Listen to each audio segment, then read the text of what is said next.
You trust me, right?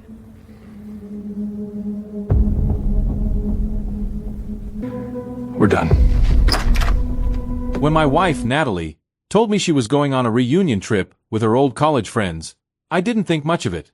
She'd been distant for months, but I chalked it up to work stress.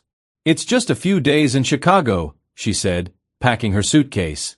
"You trust me, right?" That question should have been the first red flag.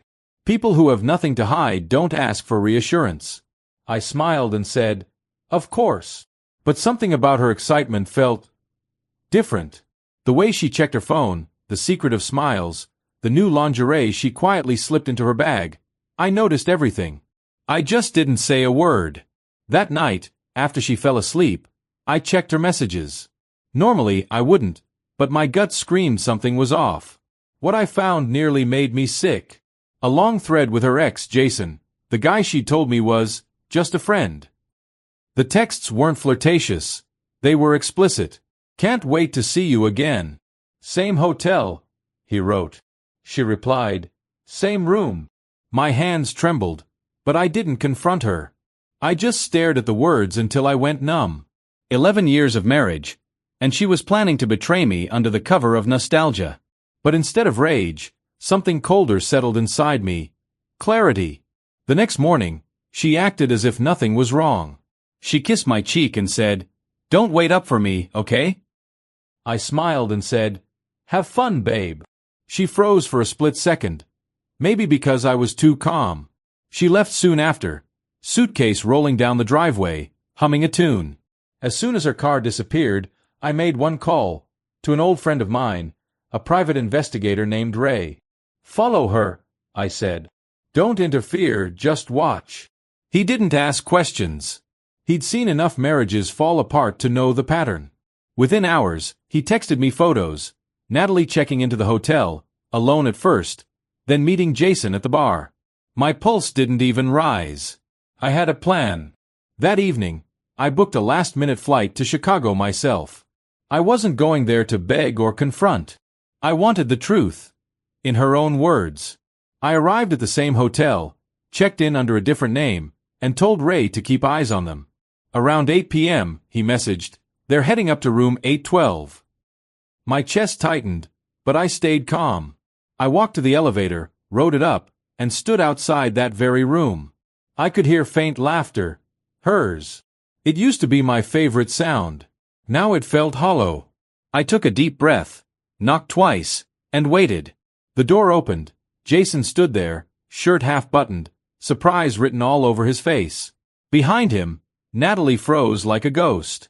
"Ethan," she whispered, "what are you doing here?" I smiled. Calm, steady. "Business trip," I said simply. "Didn't expect to run into you too." Jason tried to speak, but I held up my hand. "Relax. I'm not here to fight." My voice was low, measured. "I just came to say 2 words. Natalie's eyes darted nervously, her lips trembling. "What 2 words?" she asked, her voice cracking. I looked at her, really looked, and said quietly, "We're done." Those 2 words hit harder than any argument could. She stumbled forward, eyes wide, tears already forming. "Ethan, please wait, it's not what it looks like." "No," I said softly. "It's exactly what it looks like." Jason tried to step in, puffing his chest like some kind of hero. "Hey man, she's not happy with you, all right? Let her go." I turned to him slowly, calm as ever. "Jason, you can keep her. Just make sure you can afford her." He frowned. "What's that supposed to mean?" I handed Natalie an envelope. "Divorce papers. Signed. You just need to add yours." Then I looked at him. "Oh, and you might want to check the company email tomorrow. HR doesn't usually like when employees sleep with their client's wife." Jason's face drained of color. "What?" he stammered. You're the client?" I nodded. "Biggest one your firm has." Natalie looked like she might faint. "Ethan, please, don't do this here," she whispered. "You did this here," I said calmly. "You chose him, you chose this room, you chose this ending." I turned to leave, but she grabbed my wrist, sobbing. "Ethan, I made a mistake."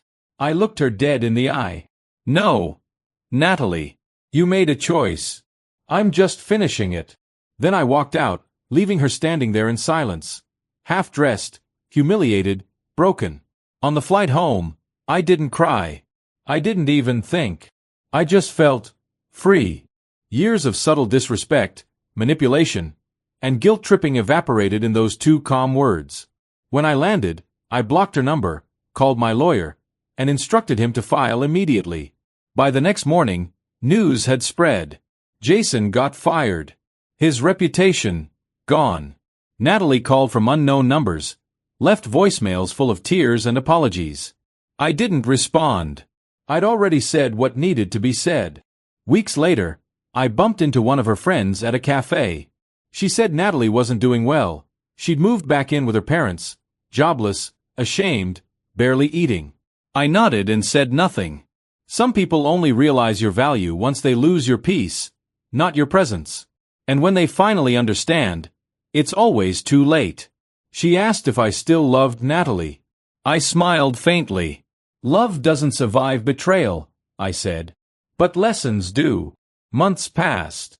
Life felt quieter, simpler. I refocused on myself, my work, my peace. One afternoon, while driving, I got a message from an unknown number. I still can't forget the way you looked at me that night. I didn't reply. Because that's the thing about calm revenge. It doesn't shout, it doesn't rage, it just ends everything with quiet finality. My wife planned to sleep with her ex on a trip, but my two calm words made her freeze. And in that silence, she finally heard the truth. You never win when you betray the person who stayed calm.